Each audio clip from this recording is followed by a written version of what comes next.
the bill.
At kasama natin ngayon ang grupo nila former congressman, pero hindi po ito na-involve sa flood control projects. Ito po ay naging political advisor ni Pangulong Duterte, Secretary, Congressman dati, Secretary James Paras. Walang flood control project yan. Minahal ng taga-Negros at minahal ng mga Pilipino. Bago po, nandiyan kayo ng grupo, Retired General Elizondo, General Singoy. Ayan, nandiyan din sila Chairman Ditlan at si Agent ng Tawag, A.M. Morales. At bago po tayo, tumami ng tumami, pakinggan natin ang may kaalaman tungkol sa flood control project, lalo na po sa Quezon City. Walang iba kundi si Attorney David. Magandang hapon po sa ating lahat. Una po sa lahat, nais ko lang po batiin ang ating mga kapulisan na magandang hapon. Magandang hapon po. Kami po ngayon ay nagtipon-tipon dito sa Incha Shrine. At kami po ay maayos, nagtipon-tipon dito, hindi po kami tulad ng kabilang grupo na hangad ay gulo. Kami po nagtipon-tipon dito upang ilabas ang aming sama ng loob sa ating gobyerno. No? Una sa lahat, ako si Attorney David from Quezon City, 3rd District. No? Tanungin ko po kayo, lahat po ba dito, halos iba sa inyo, nakaranas po ba ng binaha ang inyong mga lugar? Yes! Hindi lang po siguro Metro Manila ang binabaha. Ngayon, natuklasan na po ang tunay na may sala sa flood control project. Sino po ang may sala sa flood control project natin? Ang unang may sala po ng ating flood control project ay ang ating mahal na Pangulo. Sapagkat ay hindi po pala natin mahal, putang inang Pangulo. Yun, pwede yun, pwede. Diba po? Kasi hindi po mangyayari ang lahat ng yan kung wala pong paintulot ang ating Pangulong Marcos. Tama! Correct!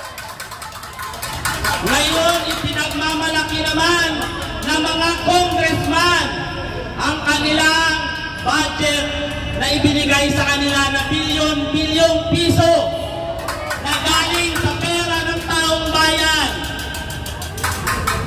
Ang tanong ngayon, yung bilyon-bilyon na pera ng taong bayan ngayon na para sana sa flood control project, saan po napunta? Sa bulsa! Ang mga magnanakaw! Sa mandarambon!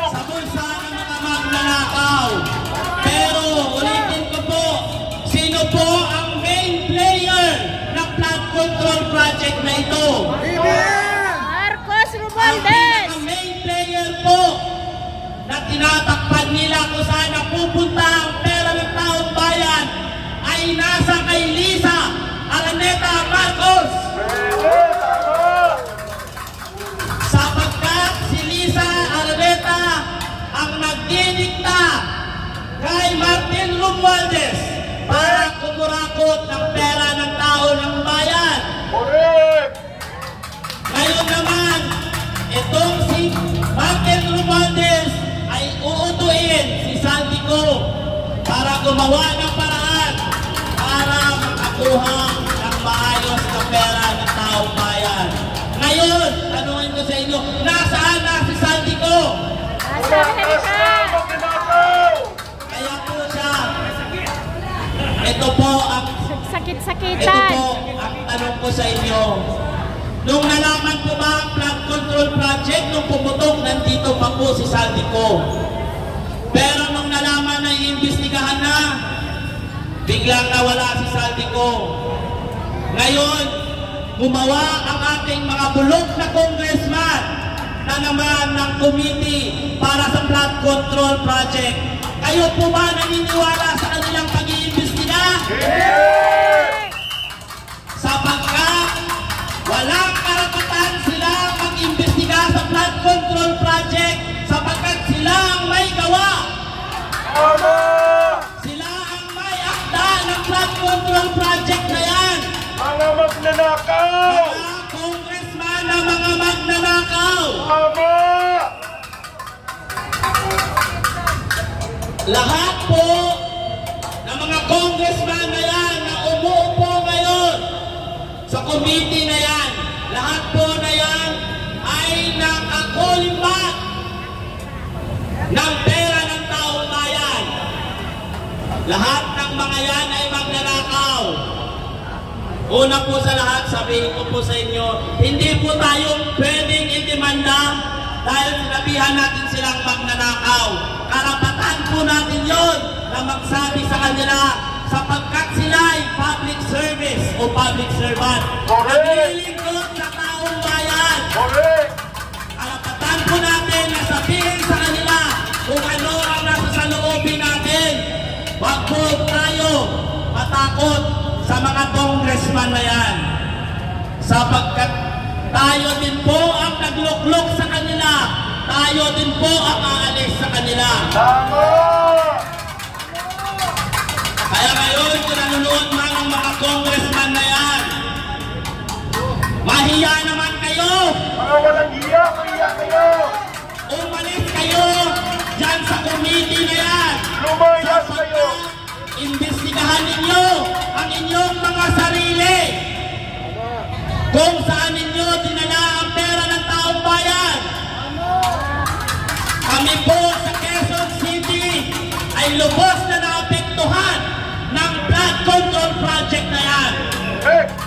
Dati po, kahit yung bagyong Ondoy o Yolanda, ay halos hindi po kami mabaha. Pero ngayon, kunting lakas na ng ulan, grabe na po ang baha. Lubog po ang mga sasakyan, bubong na lang po ang nakikita. So ngayon, para naman po sa mga congressman sa 3rd District, anong ginawa ninyo sa pera ng flood control project?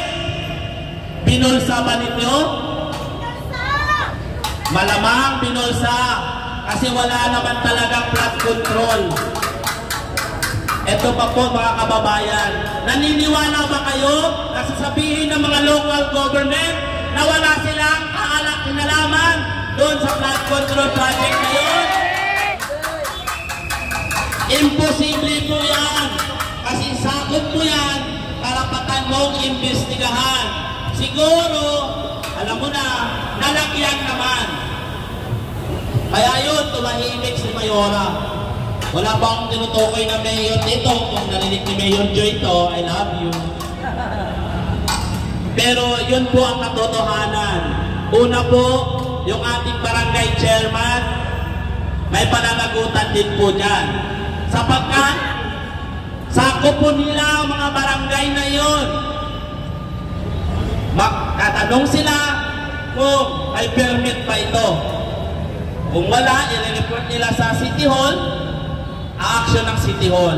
So kung walang nangyari, wala daw alam ang municipal, local government, it's mean, nalagyan po sila.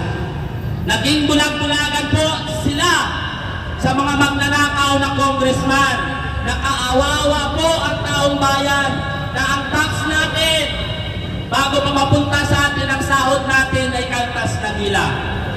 Tapos dadalhin lang nila sa walang hiya ang pera ng taong bayan. Mahiya naman kayong mga congressman! Mahiya naman kayo, Lisa Marcos! Makapal na masyado ang mukha mo, putang ina mo! Habang ang mga tao nalulubog na sa baha, kayo naman nalulubog sa yaman ninyo. Ipamahagi ninyo ang perang ninakaw nyo sa taong bayan. Huwag ninyong pagtakpan ang mga taong magnanakaw sapagkat alam ninyo na kayo ay magnanakaw din. Yun lamang po at maraming salamat po sa inyo. Maraming salamat sa mga pagpapahayag ng katotohanan mula kay Attorney David from Quezon City. Magbabalik pa yan siya mamaya, no?